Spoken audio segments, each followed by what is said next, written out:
Hello everyone, welcome to Shubh online classes. My name is Sushil Shukla. सबसे पहले आप सबका बहुत बहुत थैंक यू चैनल को सब्सक्राइब करने के लिए। अगर आप हमारी वीडियो पहली बार देख रहे हैं तो चैनल को सब्सक्राइब कर लीजिए, साथ ही बेल आइकॉन को भी प्रेस कर लीजिए ताकि हमारी वीडियो की नोटिफिकेशन आपको सबसे पहले मिले और आपकी प्रिपरेशन और अच्छी तरीके से चलती रहे। आइए शुरू करते हैं अपना चैप्टर। आज एक नया चैप्टर स्टार्ट है, dissolution of A partnership form. CBSE board का पार्टनरशिप का लास्ट चैप्टर है और ये एक तरीके से कह सकते हैं कि ये भगवान जी का प्रसाद है, क्योंकि इससे आसान कोई चैप्टर हो नहीं सकता है। आइए शुरू करते हैं chapter. Dissolution of partnership forms means change in relationship among the partners but the firm continue. देखिए, डिसोल्यूशन में जो पार्टनर का रिलेशन होता है वो चेंज हो जाता है, लेकिन हमारी फर्म कंटिन्यू चलती रहती है अगर रिमेनिंग पार्टनर कुछ और पार्टनर चाहते हैं कि वो फर्म चलाते हैं। On the other hand, dissolution of firm means business of the firm is discontinue. अगर हम दूसरे तरीके से इसको देखें तो डिसोल्यूशन का मतलब है कि जो फर्म का बिजनेस है वो डिसकंटिन्यू हो जाता है, बंद हो जाता है, यानी क्लोज हो जाता है। इसी को हम डिसोल्यूशन बोलते हैं। According to Section 39 of Indian Partnership Act 1932, dissolution of the firm means dissolution of partnership among all the partners in the firm. In such an event, all assets of the firm are realized, that is sold, and liability are paid. The balance, if any, is paid to the partner is in settlement of their account. If there is shortfall in meeting outside liability, it met by the partners from their private asset.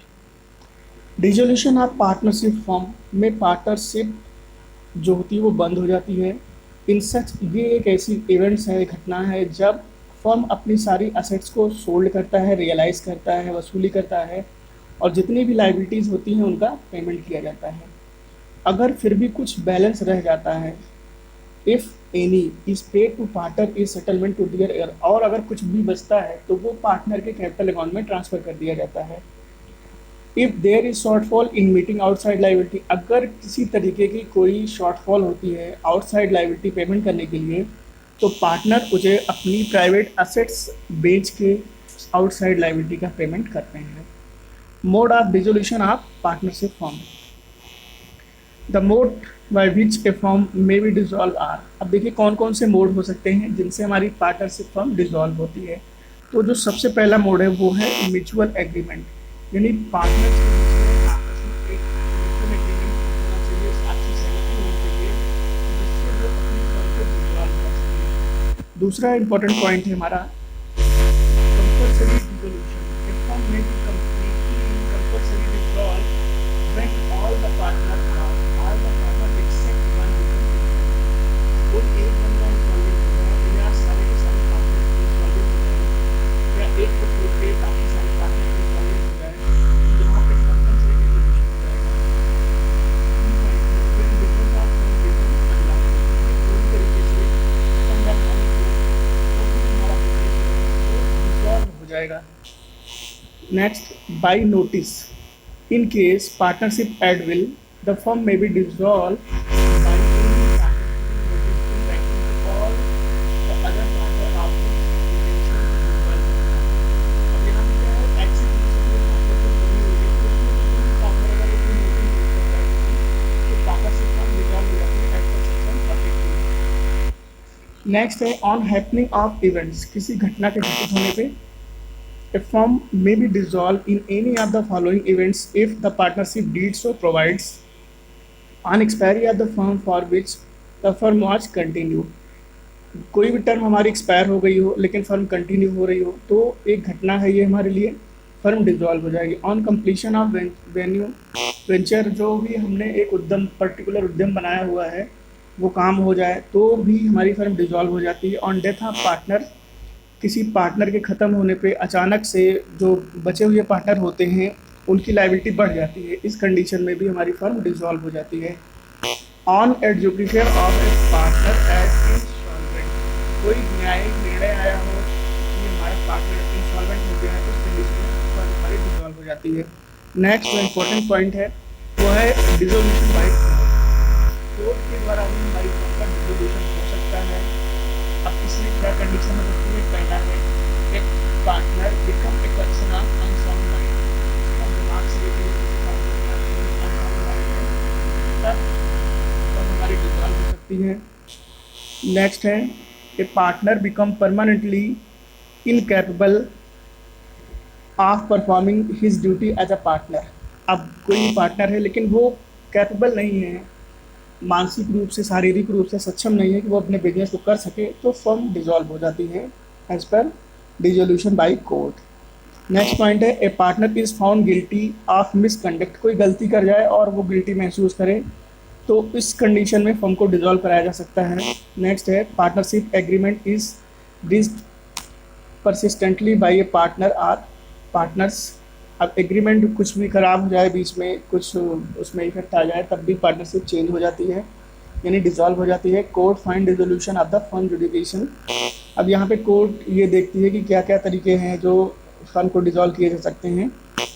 When the business of firm can not be carried on accept at a loss. जब firm loss को accept ना करती हो और आगे ना forward करती हो, तब हमारी फर्म का डिसोल्यूशन हो जाता है। Generally 2 issue have to be resolve at a time of dissolution, these are. अब देखिए 2 हमारे इशू हैं सबसे इम्पॉर्टेंट जब हमारी फर्म का डिसोल्यूशन हो सकता है। उसमें नंबर 1 है सेटलमेंट ऑफ अकाउंट एंड दूसरा है पेमेंट ऑफ फर्म डेब्ट एंड प्राइवेट डेब्ट। 2 इम्पॉर्टेंट टॉपिक हैं, आइए इस पर पहले डिस्कशन कर लेते हैं।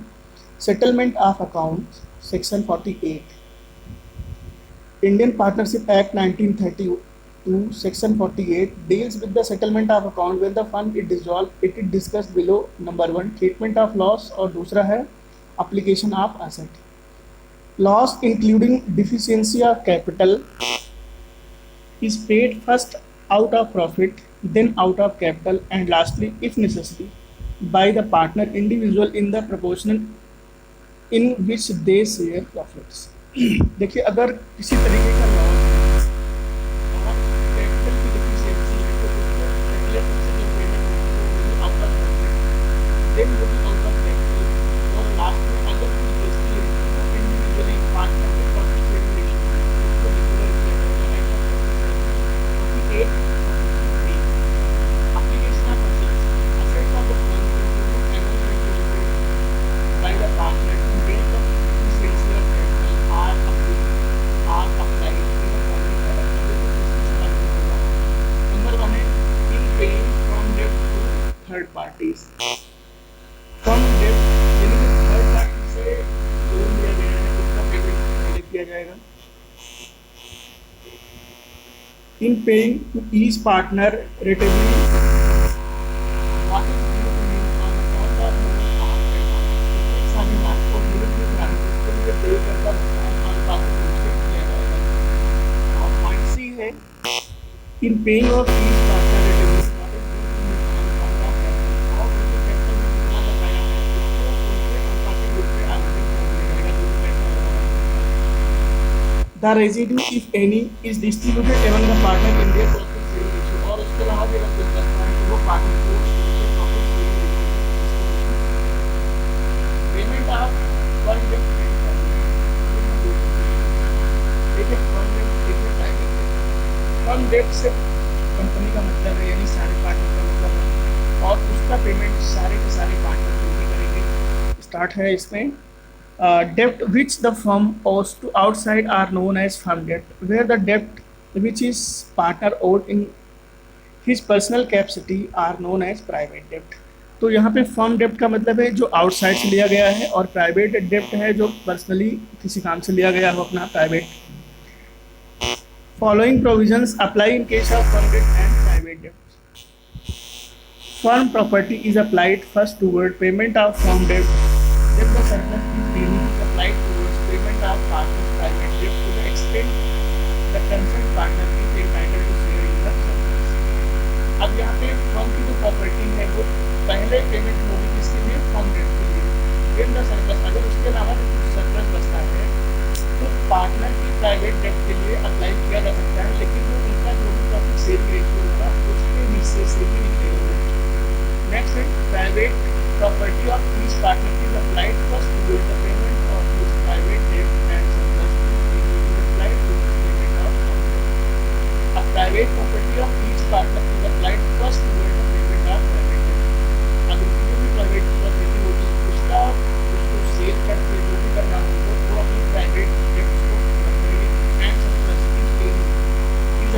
Toward payment of firm debt. अगर उसके अलावा भी कुछ उनका बचता है तो वो पैसा फर्म डेट को पेमेंट करने के लिए लगाया जा सकता है।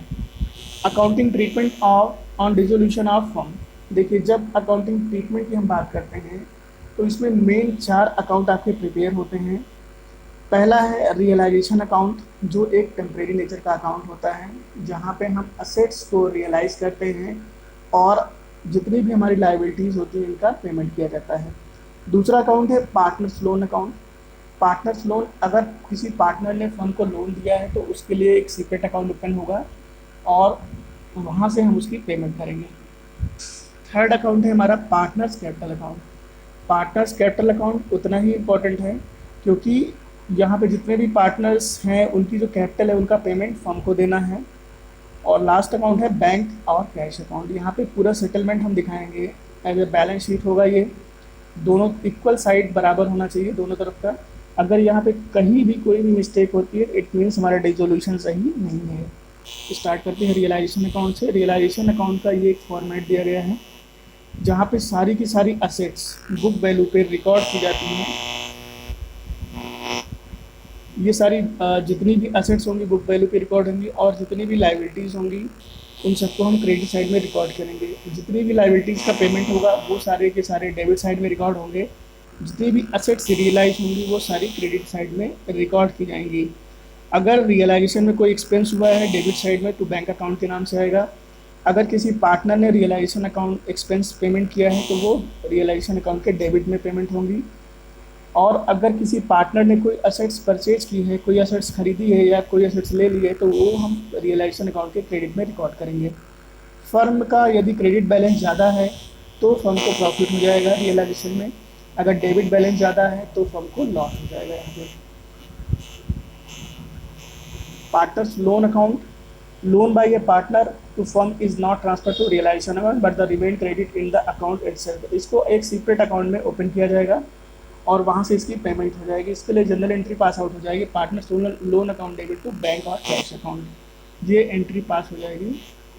और partner capital account, balance of partners capital account and current account are recorded in this account if partner have taken over firm debts they are debited to their capital account at the agreed value being payment against their capital. If partners had taken over liability of the firm the amount of liability are credited to their capital account. अब यहाँ पे जितना भी partner का balance होगा उनके capital account से transfer किया जाएगा सेटलमेंट करके फाइनली टू बैंक अकाउंट में। और लास्ट में बनेगा bank account. On debit side of this account entries are opening balance से इसकी स्टार्टिंग होगी। Amount received from sale of assets and amount bought in by partners are shown are and on credit side entries are payment of liability expenses and amount paid to partners are shown. If both cash and bank balance are given in this question it is appropriate to open single account for convenience. For this purpose cash account should be closed by transferring cash to bank. Alternatively, bank account should be closed by transferring to balance to cash account. After the claim of partners are settled, no balance should be left in the bank or cash account.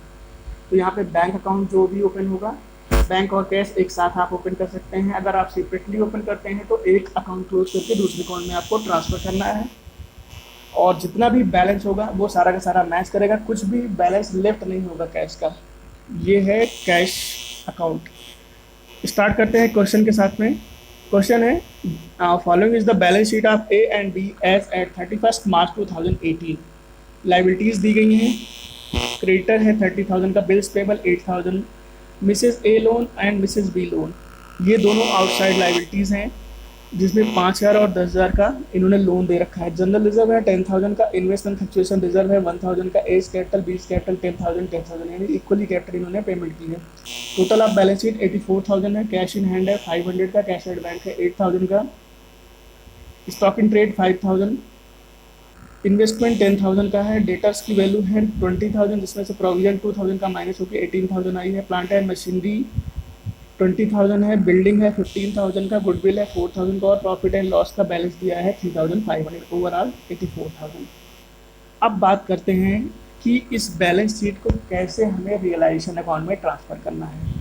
तो सबसे पहले मैं इस balance sheet की बात करता हूँ, फिर एडजस्टमेंट की बात करते हैं। Cash in hand and cash at bank, और प्रॉफिट एंड लॉस को छोड़ के जितनी भी असेट्स हैं वो सारी की सारी रियलाइजेशन अकाउंट के डेबिट साइड में रिकॉर्ड की जाएंगी। और किस वैल्यू पे? इस वैल्यू पे। इसको बोलते हैं बुक वैल्यू। रियलाइजेशन अकाउंट के डेबिट साइड में रिकॉर्ड हो जाएंगे। अब बात करते हैं लाइबिलिटी साइड की। लाइबिलिटी साइड में क्रेडिटर्स हैं, बिल्स पेबल है, एज लोन है, बीज लोन है। इन सब का रिकॉर्ड हो जाएगा रियलाइजेशन अकाउंट के क्रेडिट साइड में इन दियर बुक वैल्यू जो भी दी गई है। उसके बाद इन्वेस्टमेंट फ्लक्चुएशन रिजर्व है, ये भी रिकॉर्ड होगा बिकॉज ये इन्वेस्टमेंट के अगेंस्ट में आया हुआ है, तो ये भी आपका रियलाइजेशन के क्रेडिट साइड में रिकॉर्ड हो जाएगा। प्रोविजन फॉर डाउटफुल डेब्ट्स दिया गया है 2000 का, ये रिकॉर्ड होगा क्रेडिट साइड में।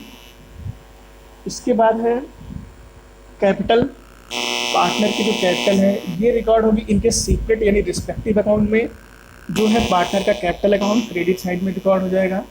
प्रॉफिट एंड लॉस पार्टनर के कैपिटल अकाउंट में डेबिट साइड में रिकॉर्ड हो जाएगी। Cash in hand and cash at bank, ये कैश अकाउंट में सेपरेटली जाएगी टू बैलेंस ब्रॉट डाउन करके। इन दोनों को रिकॉर्डिंग करेंगे हम कैश एंड बैंक अकाउंट में। तो सबसे पहला काम क्या है, आपको ये जो बैलेंस शीट दी गई है इसको वाइप करना यानी सफाया करना। उसके बाद एडजस्टमेंट करना। तो एडजस्टमेंट की तरफ आते हैं। पहला है the firm was dissolve on 31 March 2018 and following was agreed. A promise to pay Mrs A loan and took stock in trade at 4000। अब इसका ट्रीटमेंट क्या होगा? ए एग्री कर गया है कि भैया एक का मिसेस ए का लोन पे करेगा और स्टॉक इन ट्रेड को 4000 रुपये में खरीदेगा। तो इसके लिए ट्रीटमेंट होगा रियलाइजेशन अकाउंट में। यहाँ पे रियलाइजेशन अकाउंट के डेबिट साइड में मिसेज ए का लोन जो पेमेंट होगा वो आएगा टू एज कैपिटल अकाउंट, और क्रेडिट साइड में रिकॉर्ड होगा by A's capital account. Stock in trade उसने खरीदा है तो 4000 रुपये का। B took half the investment at 10% discount. अब इन्वेस्टमेंट को बी ने खरीद लिया है, कितना इन्वेस्टमेंट? आधा इन्वेस्टमेंट, और वो भी किस पे? 10% के डिस्काउंट पे। तो इन्वेस्टमेंट की वैल्यू है 10,000 रुपये, उसका आधा यानी 5,000 रुपये, और 5,000 का 10% 500 रुपये, तो 4500 रुपीज़ का by B's capital account realisation account में क्रेडिट हो जाएगा। Debtors realise at ₹19,000। अब डेटर्स को 19,000 में रियलाइज किया गया है। बाई बैंक अकाउंट रियलाइजेशन के क्रेडिट साइड में 19,000 रुपये। Creditor and bills payable were due on an average basis of 1 month after 31st March, but they were paid immediately on 31st March at 6% discount per annum। अब bills payable और creditor की बात करते हैं। Creditors की जो value है balance sheet में वो है 30,000 की। 30,000 into 6/100 into 1/12 is equal to आएगा 150 rupees. 30,000 into 6/100 into 1/12 equal to 150 rupees. Calculation करेंगे तो ये आ जाएगा। और दूसरा है बिल्स पेबल। बिल्स पेबल है 8,000 रुपये का, into 6/100 into 1/12 equal to 40 rupees. ये कैलकुलेशन करेंगे आप तो ये 40 रुपीज़ आएगा। तो इन दोनों का क्या करना है आपको? ये डिस्काउंट पे हो रहे हैं, तो क्रेडिटर का पेमेंट कितना हो जाएगा? 30,000 minus 150 is equal to 29,850 rupees. Bills payable का 40 रुपीज़ माइनस होगा तो 7,960 रुपीज़ ये पेमेंट होगी, और रियलाइजेशन के क्रेडिट में डेबिट साइड में आएगी टू बैंक अकाउंट में। इसके बाद है प्लांट रियलाइज हुआ है 25,000 से बाई बैंक अकाउंट रियलाइजेशन में जाएगा। बिल्डिंग 40,000 से है, by bank account building 40,000। Goodwill 6,000 and remaining investment at 4,500। तो गुडविल और इन्वेस्टमेंट सारे बैंक अकाउंट में आएंगे रियलाइजेशन के क्रेडिट में। There was an old typewriter in the firm which had been write off completely from the books. It is now estimated to realize 300. It was taken away by pay at the estimated price. Realization expense were 1,000 rupees. तो यहाँ पे बात करते हैं 300 की, जो old typewriter है लेकिन ये अनरिकॉर्डेड है। अनरिकॉर्डेड जब भी कुछ होगा तो वो रियलाइजेशन, चूँकि एसेट्स है और ये रियलाइज हुआ है, बिका है, इनकम हुई है, और किसने लिया है? बी ने लिया है। तो यहाँ पे हो जाएगा by B's capital account old typewriter bracket में कर देंगे और इसके कैपिटल अकाउंट में इसको डेबिट किया जाएगा और रियलाइजेशन अकाउंट में क्रेडिट किया जाएगा। लास्ट है पॉइंट हमारा रियलाइजेशन एक्सपेंसेस। ये रियलाइजेशन अकाउंट में डेबिट होगा टू बैंक अकाउंट के नाम से, expenses paid by firm 1000 rupees. I hope ये सारी आपको जो भी एडजस्टमेंट है ये समझ में आई होंगी। और ये इतना इंपॉर्टेंट क्वेश्चन है, सीबीएसई बोर्ड में 2 बार आ चुका है, 2001 और 2003 में। आइए इसका सोल्यूशन देख लेते हैं। असेट्स जो भी ट्रांसफ़र हुई हैं एट देयर बुक वैल्यू, ये सारी की सारी असेट्स हैं जो बुक वैल्यू पे ट्रांसफ़र हुई थी, वहाँ से ऐसे आई थी। और टोटल है 74,000 का। लाइबिलिटीज़ क्रेडिटर्स है, बिल्स पेबल है, मिसेज ए का लोन है, मिसेज बी का लोन है, और इन्वेस्टमेंट फ्लक्चुएशन रिजर्व है और प्रोविज़न है। टोटल मिला के 56,000 है। अब असेट्स को स्टॉक का सबसे पहले स्टॉक ए ने लिया था 6,000 रुपीज़ का, बी ने इन्वेस्टमेंट लिया था 10% के डिस्काउंट पे, हाफ इन्वेस्टमेंट 4500 का। बाकी के डेटर से रियलाइज हुए हैं 19,000 में, plant 25,000, building 40,000, goodwill 6,000 and investment 4500 का। तो जितनी भी असेट्स हैं जब वो बिकेंगी तो क्रेडिट साइड में रिकॉर्ड होंगी, और अगर कोई पार्टनर असेट्स को लेगा तो वो भी क्रेडिट साइड में रिकॉर्ड किया जाएगा। टाइपराइटर की बात थी, टाइपराइटर 300 में बी ने खरीदा है तो ये बी के कैपिटल अकाउंट में डेबिट हो जाएगा और रियलाइजेशन में क्रेडिट आया है। अब बात करते हैं लाइबिलिटी का। लाइबिलिटी सारी की सारी पेमेंट होंगी। अगर क्वेश्चन में कुछ भी नहीं दिया कि क्या करना है हमें, तो लाइबिलिटी का पेमेंट फुल अमाउंट पे किया जाएगा।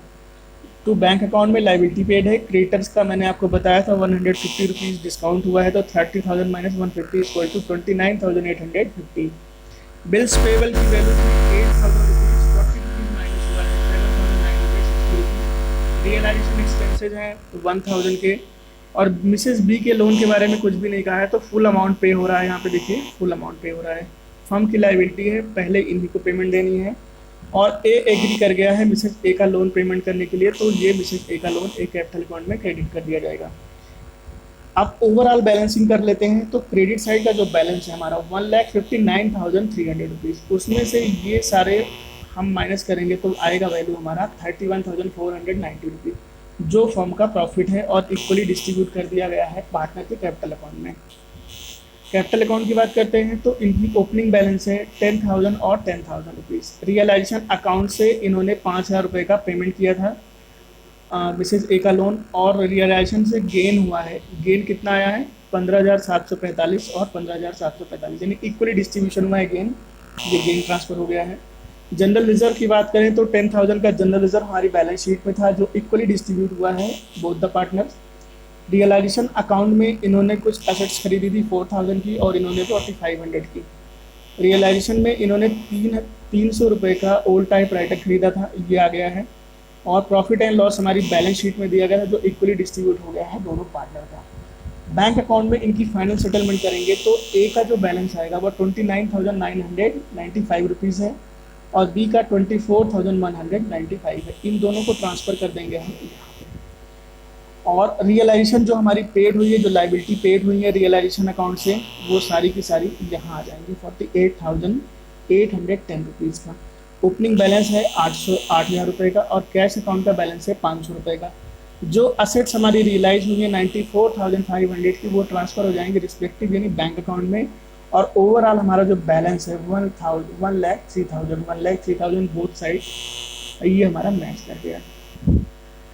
ये है ओवरऑल कॉन्सेप्ट रियलाइजेशन अकाउंट का, पार्टनर कैपिटल अकाउंट का और बैंक अकाउंट का। ये डिसोल्यूशन सबसे आसान चैप्टर है। अगर आप वीडियो को बार बार देखेंगे, अगर नहीं समझ में आता है तो आपको कॉन्सेप्ट निश्चित ही क्लियर हो जाएगा, डेफिनेटली क्लियर हो जाएगा। वीडियो पसंद आए तो लाइक और शेयर करना बिल्कुल मत भूलिएगा, और अगर आपको कहीं कोई डाउट हो तो आप मैसेज कर दीजिएगा, कमेंट कर दीजिएगा, आपको रिप्लाई श्योर मिलेगा। Thanks for watching.